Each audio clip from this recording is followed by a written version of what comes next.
Okay, so I think it's live. Let me check once.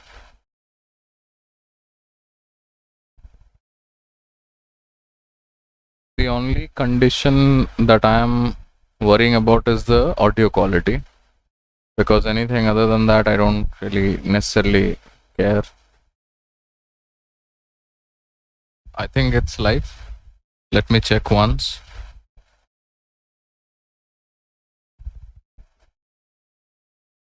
The only condition that I am worrying about is the audio quality, because anything other than that, I don't really necessarily care. I think it's live.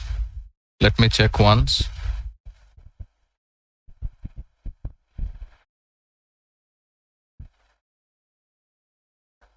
I actually have never given attention to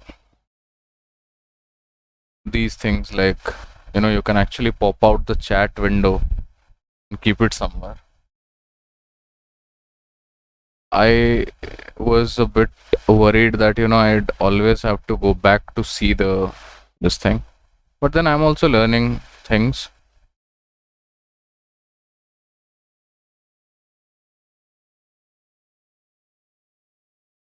Okay, so let us just do one thing. Let me just fit everything into this.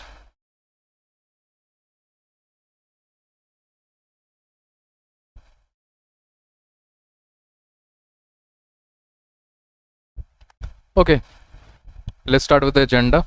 Interesting. This is going to be a little difficult passage for anybody who is looking at this thing. Seeing grieving as a learning explains why the process takes time. This is the second para, and fortunately for our purposes, I think this is not going to be that difficult. Okay. But I think this is more like an introspective passage which has to do with the kind of a lot of insights and all.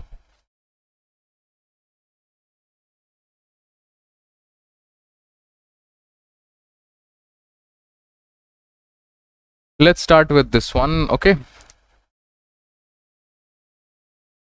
I hope you have appreciated the picture. It's not a melancholy guy with a dog. That's it. Peter Marlowe Magnum.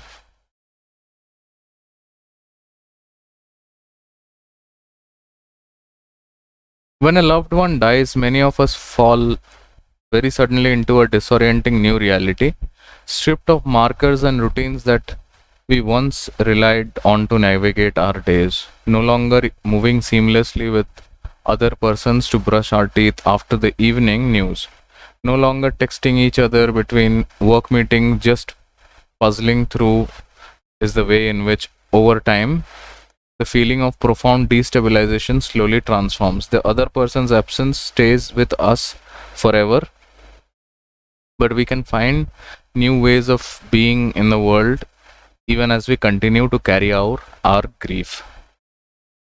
Okay. More like a pretext, more like a, I can say, setting up the premise for the entire passage.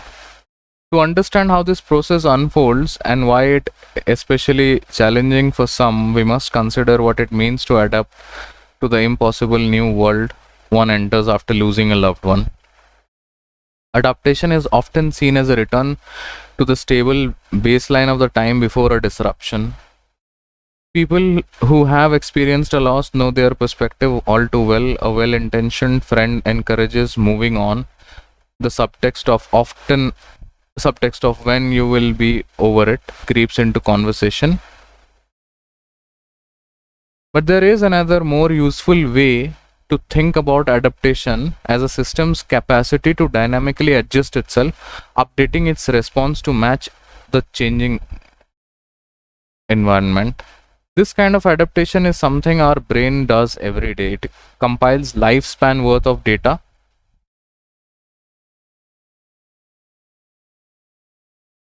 into predictions about the world and continually fine tunes whose prediction based on the feedback it receives.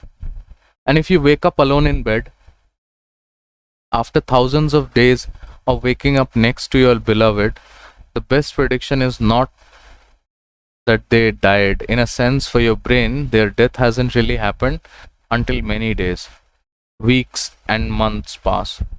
Only then does the brain begins to predict their absence more readily than their presence. Learning might be the central task of the grieving brain, which has long based its calculation on the assumption that loved one will be there. What happens when those predictions that used to be perfectly calibrated to reality are certainly hopelessly wrong, and how does the brain update? A new theory we've developed could help clarify how the brain of a grieving person might rely on old information and old habits, form a brain-centered perspective, the way people feel, what they do, and how long it takes to adapt after the death of a loved one, especially one might actually make more sense.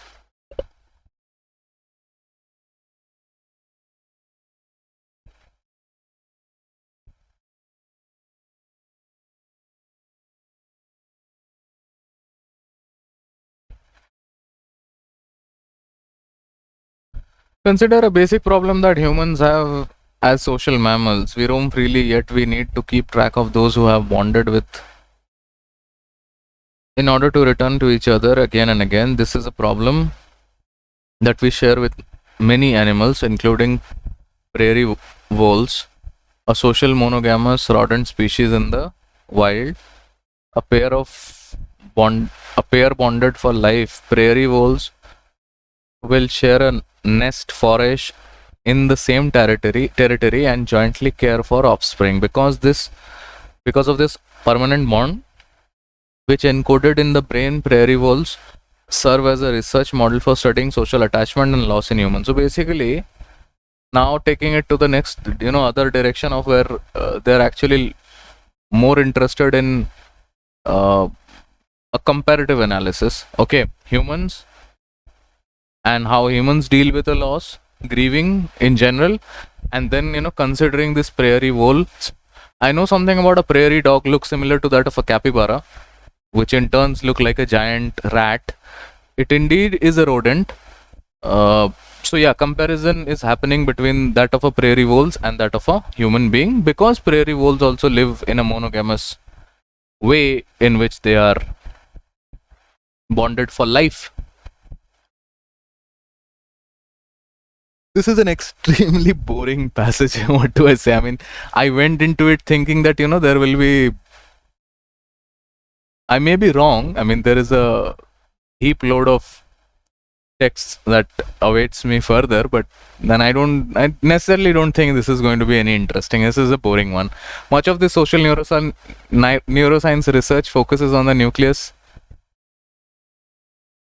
accumbens.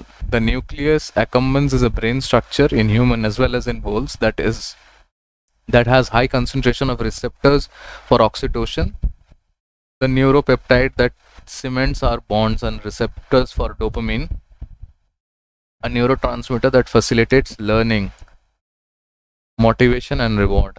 As the vole pair bond deepens over time, nucleus accumbens neurons that fire specifically in response to approaching a partner multiply, and epigenetic changes inscribe the bond. Once the bond has been encoded, the vole's neurobiology is primed to release stress hormones if they separated from the mate.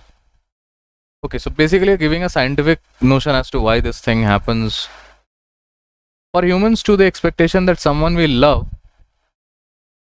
will be there for us, whether it's a caregiver, a romantic partner, a child, or someone else, is a fundamental part of our bond. And just like prairie voles, humans have a I'm sorry. I'm really sorry. This is so boring. Humans also have a neurobiological stress response that unleashes a cascade of cardiovascular, hormonal, and immune changes that social bonds are threatened. That distress can be useful alarm signal, even critical for survival. It motivates us to seek out for romance and make enough for enough of us that they come to find us. But those alarm bells are useful only if one of you are seeking can ultimately be found. The death of a loved one is a rare experience in which that resolution is no longer possible. Okay, I'll conclude this one. This is not a very interesting passage, it's a boring one. Okay, something that you can read, but then it is